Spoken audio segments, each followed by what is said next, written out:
Assalamualaikum warahmatullahi wabarakatuh. Yang terhormat Ibu Stania Cahaya Suci SMSI selaku dosen pengampu mata kuliah Ekonomi Internasional.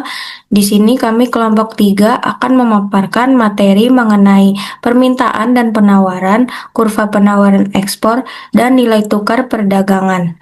Sebelum membahas lebih lanjut, izinkan kami memperkenalkan diri kami. Saya Rekianisa dengan NIM 55532300097 bersama rekan saya Suci Mulya Dewi dengan NIM 55532300091 dan Siti Nur Fatimah dengan NIM 555320042.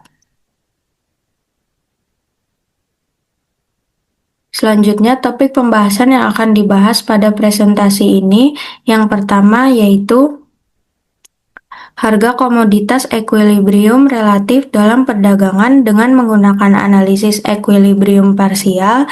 Yang kedua, kurva penawaran ekspor.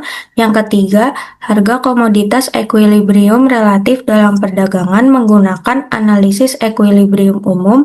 Yang keempat, hubungan antara analisis ekuilibrium umum dengan parsial. Dan yang terakhir, nilai tukar perdagangan. Sebelum membahas lebih lanjut, di sini ada pendahuluan mengenai konsep ekuilibrium harga dalam perdagangan internasional dan hubungan antara harga relatif dan perdagangan. Yang pertama yaitu konsep ekuilibrium harga dalam perdagangan internasional. Ekuilibrium harga relatif terbentuk melalui interaksi antara permintaan dan penawaran dalam perdagangan internasional.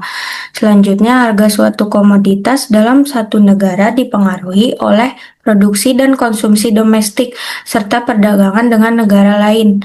Selanjutnya ada hubungan antara harga relatif dan perdagangan. Pada harga tertentu, negara yang memiliki kelebihan produksi akan mengekspor komoditasnya. Kemudian sebaliknya, negara yang memiliki permintaan lebih tinggi dari pasokan domestiknya akan mengimpor komoditas tersebut. Selanjutnya ada grafik harga komoditas ekuilibrium relatif dengan perdagangan menggunakan analisis ekuilibrium parsial yang dibedakan menjadi 3 panel. Yang pertama di sini dalam panel A menampilkan kurva permintaan atau DX dari kurva penawaran untuk komoditas X di negara 1. Jika tanpa perdagangan, harga relatif PX atau PY sama dengan P1 dan keseimbangan terjadi di titik A. Namun jika harga relatif naik di atas P1, misalnya yaitu P3, maka negara 1 akan memproduksi lebih banyak komoditas X karena menguntungkan. Kelebihan produksi ini akan diekspor ke pasar internasional. Dan yang terakhir, garis horizontal di atas P1 menunjukkan surplus ekspor. Selanjutnya, panel B, yaitu perdagangan internasional dalam komoditi X. Panel ini menunjukkan interaksi antara kurva penawaran ekspor atau S dari negara 1 dan kurva permintaan impor atau D dari negara 2. Titik E aksen adalah titik keseimbangan di mana jumlah ekspor dari negara 1 sama dengan jumlah impor dari negara 2. Selanjutnya PX atau PY di titik E aksen adalah harga ekuilibrium internasional untuk komoditas X. Yang ketiga, panel C, yaitu pasar negara 2 untuk komoditi X. Yaitu di situ menampilkan kurva permintaan atau DX dan kurva penawaran atau SX untuk komoditi X di negara 2. Jika tanpa perdagangan, harga relatif PX atau PY sama dengan P3 dan keseimbangan terjadi di titik A aksen.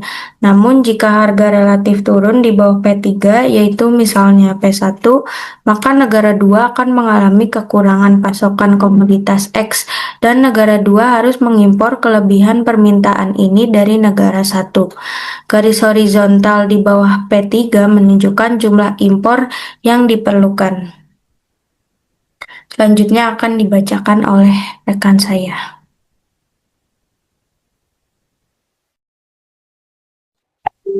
Poin pembahasan selanjutnya ada kurva penawaran ekspor.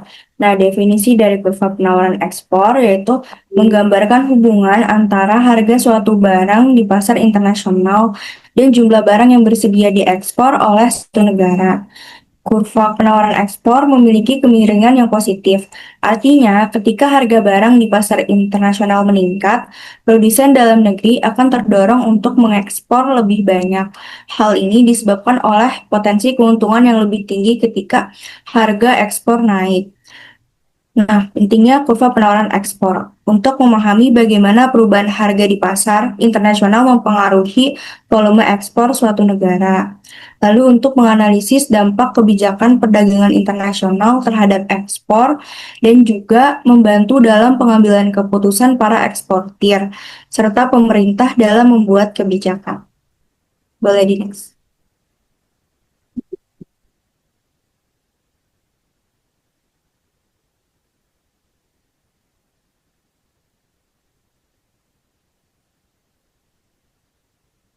Selanjutnya ada derivasi dan bentuk kurva penawaran ekspor.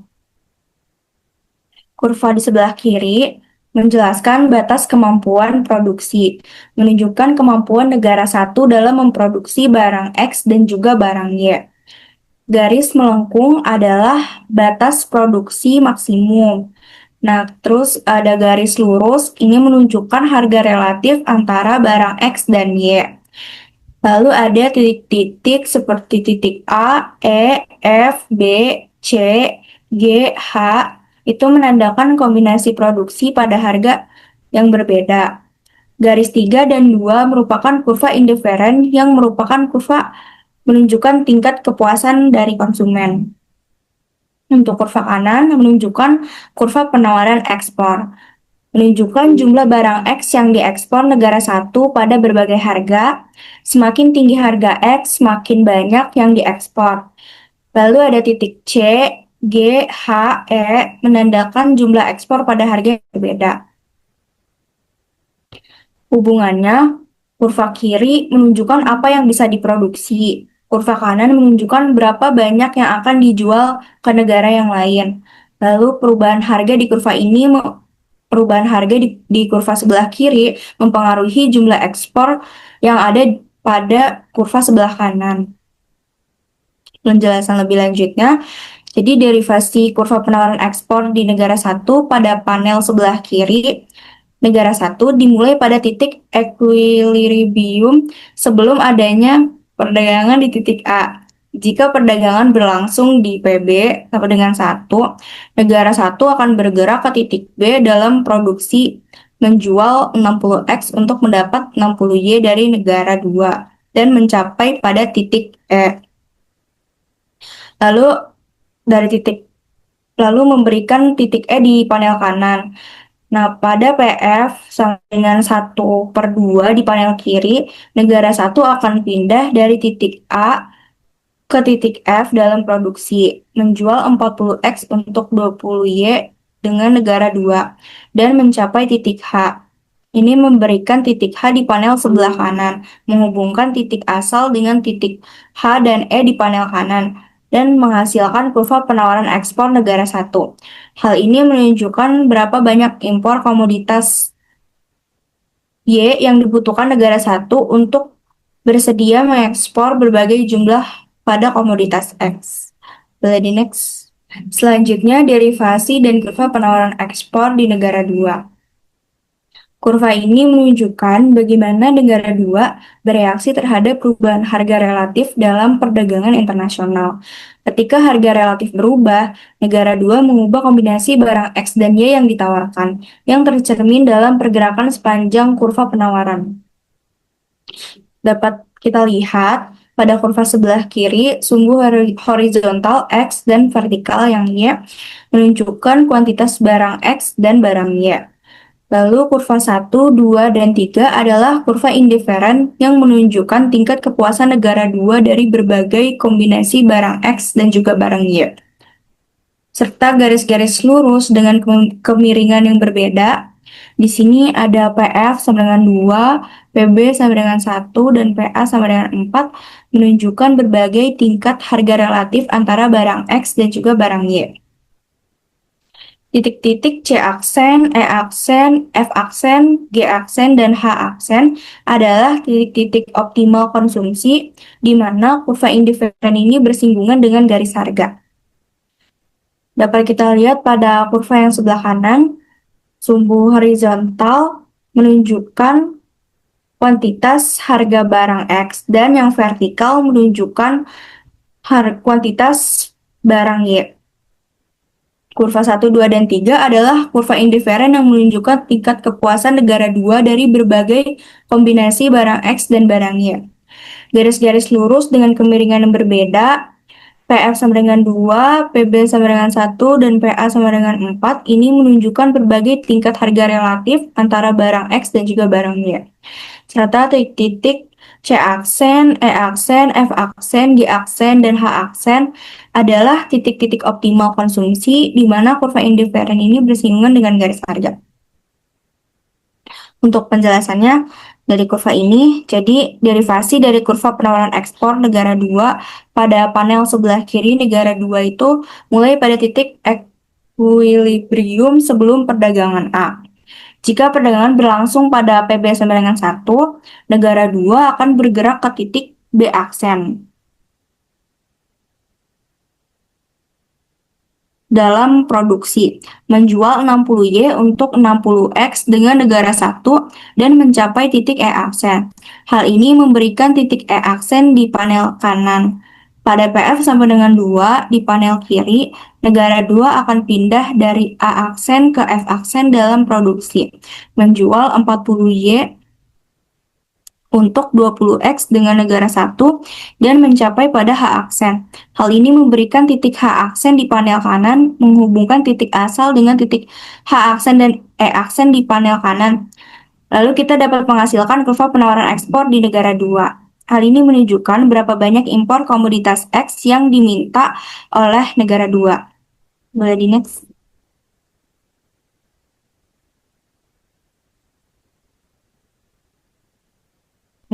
Poin selanjutnya yang akan dijelaskan yaitu harga komoditas equilibrium relatif dalam perdagangan.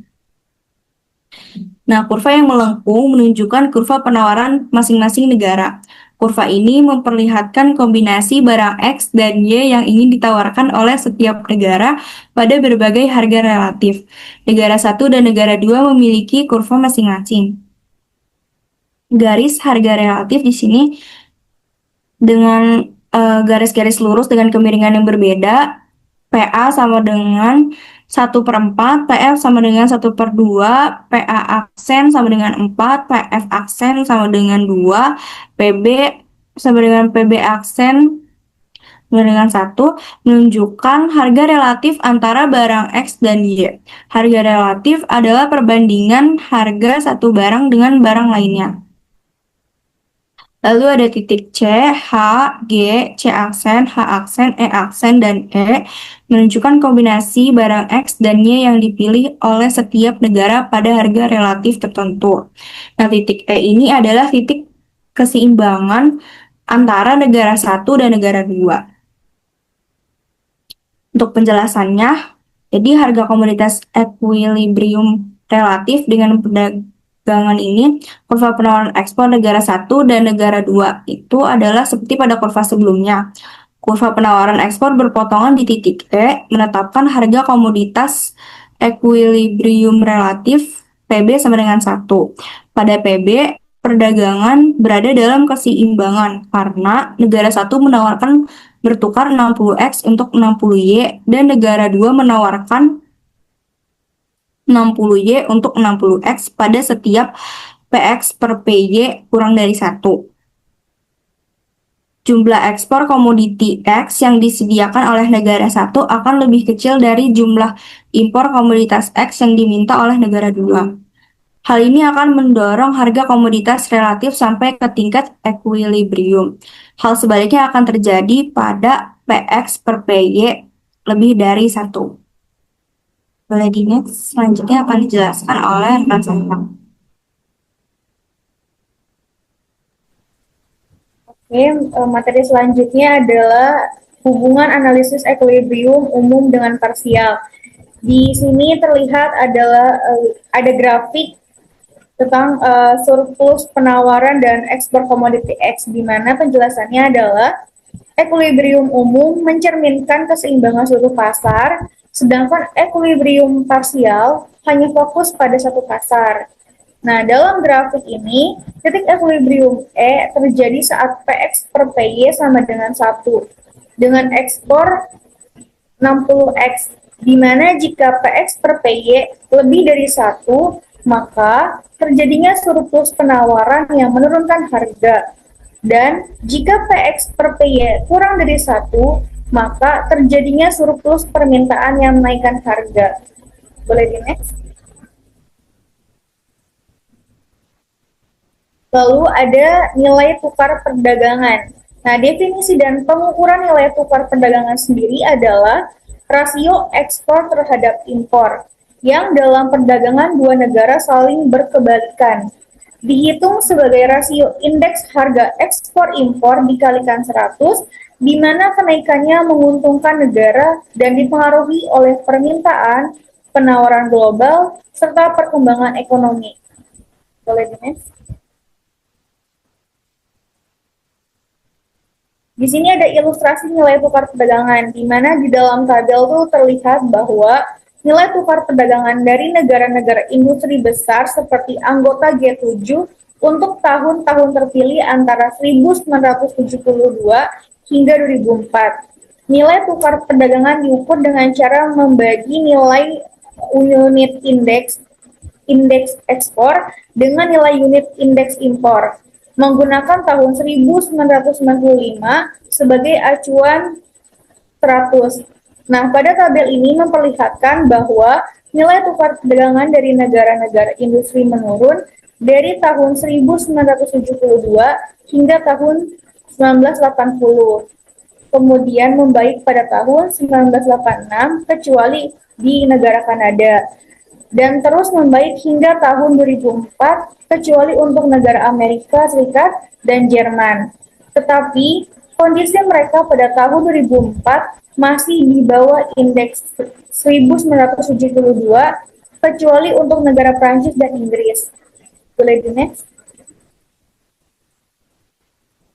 Nah, untuk penjelasannya yang tadi adalah, jadi nilai tukar perdagangan dihitung dari rasio harga ekspor dan impor.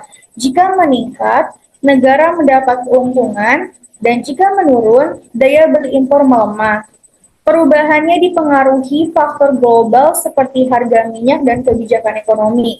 Nah, data menunjukkan tren fluktuatif di mana negara industri menurun sejak tahun 1972, membaik setelah 1986, tetapi lebih rendah. Sementara negara berkembang naik hingga 1980, lalu menurun kembali. Nah, faktor utama yang mempengaruhi nilai tukar perdagangan termasuk perubahan harga minyak, daya saing ekspor, dan kondisi ekonomi global. Boleh di next? Nah, ada penggunaan model. Model perdagangan digunakan untuk memahami keseimbangan pasar global, menilai dampak perdagangan terhadap produksi dan konsumsi suatu negara, serta mengukur keuntungan dari spesialisasi dan pertukaran komoditas dengan mempertimbangkan faktor permintaan dan penawaran. Model ini juga membantu menganalisis volume perdagangan, nilai tukar perdagangan, serta distribusi keuntungan antar negara. Boleh next? Oke, untuk selanjutnya saya berikan kepada moderator. Terima kasih.